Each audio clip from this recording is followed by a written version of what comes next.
February 24th, 2022. The leader of Russia has announced the special military operation. Мною принято решение о проведении специальной военной операции.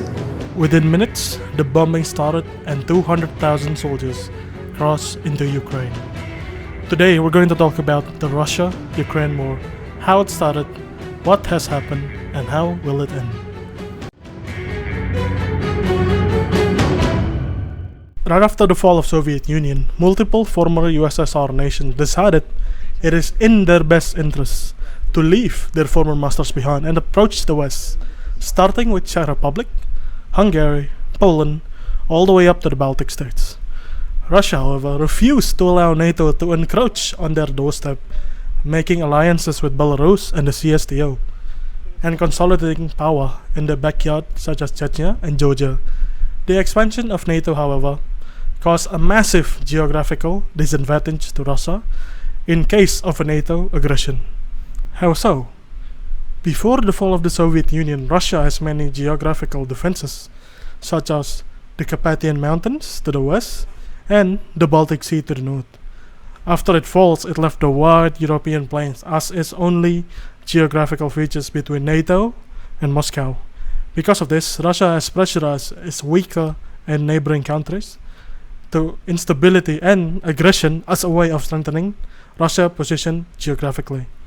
In November 2013, large-scale protests erupted in response to President Yanukovych's decision to not sign political association with the EU and instead to pursue closer ties to Russia. On the 21st of February, after months of protests, an agreement between the president and the opposition was signed that was called for a temporary government. The following day, the Ukrainian parliament voted to remove Yanukovych from office. Immediately, the conflict between Ukraine and Russia escalated with the annexation of Crimea to secure a warm water port for the Russian military, and the Russian intervention in Luhansk and Donetsk started a conflict that lasted to this day. The conflict began with artillery, air bombardments, missile strikes to critical defense assets such as long-range surface-to-air missiles, cruise missile launchers, ground-based radars, and command and control units. This followed by mechanized units moving into Ukraine and the major highway around Ukraine, starting from Belarus, Crimea, mainland Russia, and the separatist republics. These advances are supported by amphibious units from the Russian Marines and Navy, and air assaults into airport and critical infrastructure. Russian advances in the first month is massive, encircling Mariupol and Kherson, and pushing deep to the east. However, this is as far as they go. Ukraine responded by implementing martial law, preventing military-aged male from leaving the country. Ukraine leadership also requested military and humanitarian aid from the West and the rest of the world. Ukraine also fortified the regions around Kiev and swiftly adopts different strategies on countering Russian air force without taking too much casualties, denying Russia air superiority. Militarily, Ukraine armies dropped back to their defensive line and against all odds held back the Russian advances with resistant groups hitting Russian supplies and UAVs providing SEADs or suppression of enemy air defense to allow the same UAVs and what's left of the Ukrainian Air Force to hit Russian units and convoys.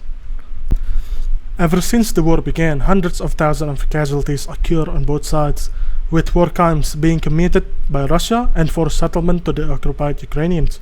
Russia had made little progress on its goals of toppling Ukrainian government and preventing NATO influence from spreading to the rest of Europe.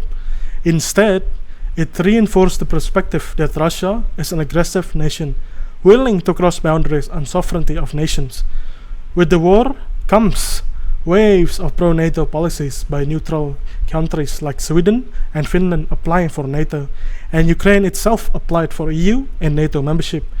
With how the war drags on for almost a year by now, by the time of the recording, we can say that Russia has failed its objective both tactically and strategically. Reaction from the Russian aggression in Ukraine worldwide has been met with much condemnation from all sides of the world, with even China giving silent treatment towards their usually cooperative ally. Multiple sanctions from many international organizations, both economically and diplomatically, cripple Russian economy, with many of said organizations sending humanitarian aids and military aids. Before we go into this topic, I wanted to say that most of what I'm going to say is speculative, based on the open source data I have, the media, and reports from the Ukrainian and Russian forces. I think the war can end in three ways. Either both forces ground themselves to a truce, Russia loses and may nuke Ukrainian process, which is pretty horrible, or Russia loses and accept peace term with Putin toppled from inside Russia. Frankly, I cannot see how Russia will win, and by winning I mean achieving its initial objective. Almost 1 year after it began, Russia gains minimal progress compared to its losses, with Western aid keeps coming, such as the Challenger's main battle tanks from Britain, Bradley IFVs and Patriot missile system from the US. We can also see the desperation from the Russian forces. Vladimir Putin recently announced partial mobilization of the armed forces. This comes as a surprise, as the Kremlin's stance on the conflict is purely a military operation and not a war. Russian forces also spotted out, rolling out old T-60 tanks and T-55 tanks that are 50 years old and obsolete at this point. Russia also weirdly bought munitions from North Korea and Iran. This shows how desperate the situation is for the Russian forces. To cap off the video essay, I hope this war ends soon. There's too many lives lost, too many people lost, their homes, their families, their loved ones. However, I pray that victory and liberation arrive for the Ukrainian people. Slava Ukraini!